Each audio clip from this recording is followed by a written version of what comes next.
Je suis docteur Nyoumou Sayave, je suis chirurgien de formation, j'ai fait mes études de médecine générale au Burkina, ensuite en Côte d'Ivoire, et j'ai fait mes études de chirurgie ici, de chirurgie générale. J'ai fait également de la microchirurgie et de l'urologie. Avant ça, j'ai fait le SAMU, ici en France. Donc je suis originaire du Burkina Faso. Nazonki, c'est une SAS, une société de droit français. Initialement, c'était une société de droit burkinabé en 2000, quand on l'a créée en 2000. Et en 2007, on l'a transformée en SAS française. Et Nazonki, c'est une société de prestation de services médicaux. Depuis 2001, notre activité principale, c'était d'aider les personnes qui résident dans des endroits où les soins dont ils ont besoin ne sont pas disponibles. On les aidait à obtenir ces soins là où ils sont disponibles. C'est ce qu'on appelle communément les évacuations sanitaires. C'était notre activité de base. Comment j'en suis arrivé là? J'étais à Saint-Joseph, l'hôpital Saint-Joseph dans le 14e, où j'ai passé beaucoup de temps en urologie, après en urologie infantile.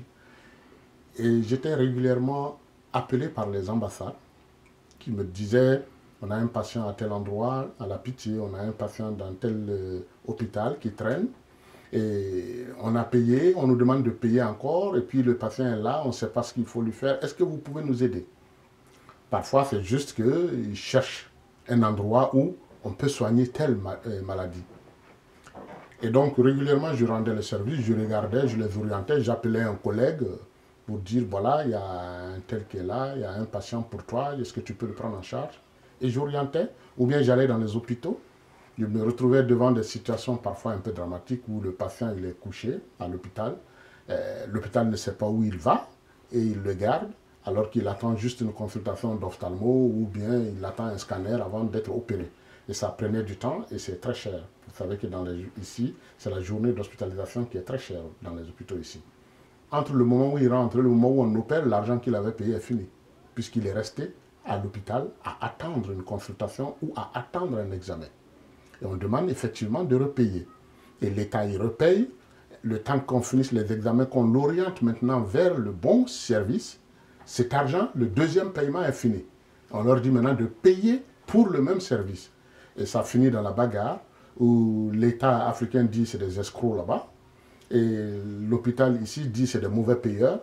Et donc, moi, j'allais trouver des situations un peu aberrantes que je réglais.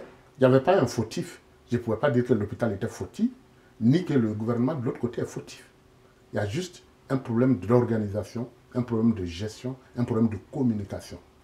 Et ça manquait complètement. Donc c'est ça qui m'a amené à regrouper quelques collègues, à dire: bon, écoutez, si moi je passe beaucoup de temps dans les hôpitaux à régler des problèmes de patients qui ne me connaissent pas, qui ne m'ont rien demandé, et je suis là à régler leurs problèmes. Et deuxièmement, je ne peux même pas facturer puisque je n'ai pas le droit de travailler dans ces hôpitaux. Et je n'ai pas le droit de facturer. Donc je ne peux pas facturer. Eux, ils ne m'ont rien demandé et je deviens responsable. Puisque chaque fois que je vais dans cet hôpital et que je vois un collègue, ça devient mon patient. Avant de l'opérer, il m'appelle et dit: ton patient là, il est comme ça, qu'est-ce que je peux faire? Et j'interviens dans le cercle de soins.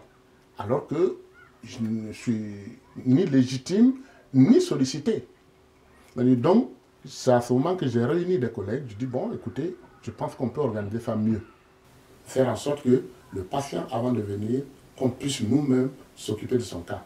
Donc, c'est comme ça que j'ai créé Nazonki et que notre première activité, c'était les évacuations sanitaires. Ça fera l'occasion d'une autre présentation pour expliquer un peu comment on organise les évacuations sanitaires, comment on le gère, comment on fait tout ça.